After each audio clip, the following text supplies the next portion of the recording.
Air France flight 447 1 जून 2009 को Rio de Janeiro से Paris के लिए रवाना हुई थी, लेकिन कभी भी अपने गंतव्य तक नहीं पहुंच पाई। यह घटना आधुनिक विमानन इतिहास की सबसे रहस्यमय और दुखद घटनाओं में से एक है। इस विमान में 216 यात्री और 12 क्रू मेंबर थे, जिनमें से सभी की मौत हो गई। आइए जानें इस हादसे के पीछे की पूरी कहानी। रात 7:29 पर एयरबस A330-200 ने रियो डी जेनेरियो के गालियो हवाई अड्डे से उड़ान भरी। प्रारंभिक यात्रा में सब कुछ सामान्य था। विमान निर्धारित ऊंचाई पर उड़ रहा था और मौसम भी सामान्य था। लेकिन जैसे ही विमान अटलांटिक महासागर के ऊपर पहुंचा, मौसम खराब होने लगा। रात करीब 1:45 पर फ्लाइट 447 गरज के साथ तेज तूफान के इलाके में पहुंच गई।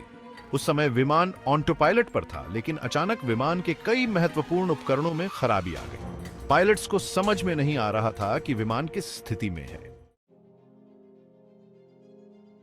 इस हादसे का एक प्रमुख कारण पिटोट ट्यूब की विफलता थी।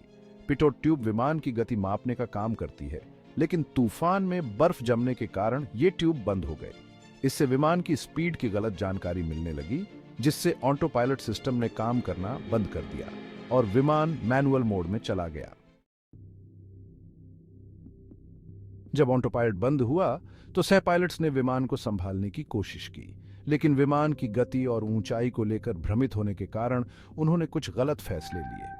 विमान तेजी से ऊंचाई खोने लगा और क्रू को इस बात का अंदाजा नहीं हो पाया कि वे स्टॉल यानी विमान का अचानक नीचे गिरना की स्थिति में हैं।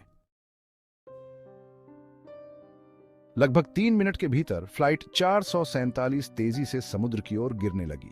कॉकपिट में पायलट्स के बीच बातचीत और विमान को नियंत्रित करने की असफल कोशिशें जारी थीं। दुर्भाग्य से विमान को ठीक करने के सभी प्रयास विफल रहे और 1 जून की सुबह 2:14 पर फ्लाइट 447 अटलांटिक महासागर में गिर गई। इस हादसे के बाद एयर फ्रांस और अंतर्राष्ट्रीय बचाव टीमों ने मलबे को खोजने के लिए अभियान शुरू किया, लेकिन अटलांटिक महासागर के गहरे पानी में विमान के मलबे को ढूंढना आसान नहीं था। लगभग 2 साल बाद अप्रैल 2011 में विमान का मुख्य मलबा और ब्लैक बॉक्स समुद्र के तल से 3980 मीटर की गहराई में पाया गया। ब्लैक बॉक्स के डेटा से पता चला कि पायलट्स को स्टॉल की स्थिति के बारे में स्पष्ट जानकारी नहीं थी। साथ ही पिटोट ट्यूब की विफलता और क्रू की गलत प्रतिक्रियाओं ने इस हादसे को और भी गंभीर बना दिया। एयर फ्रांस फ्लाइट 447 की यह घटना विमानन उद्योग के लिए एक बड़ा सबक थी। इसके बाद कई सुरक्षा उपाय और पायलट्स की ट्रेनिंग में बदलाव किए गए ताकि भविष्य में ऐसी घटनाओं को रोका जा सके।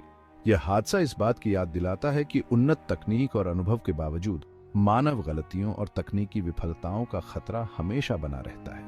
यह थी एयर फ्रांस 447 क्रैश की पूरी कहानी। इस तरह के हादसे हमें विमानन सुरक्षा में निरंतर सुधार की आवश्यकता के बारे में सोचने पर मजबूर करते हैं।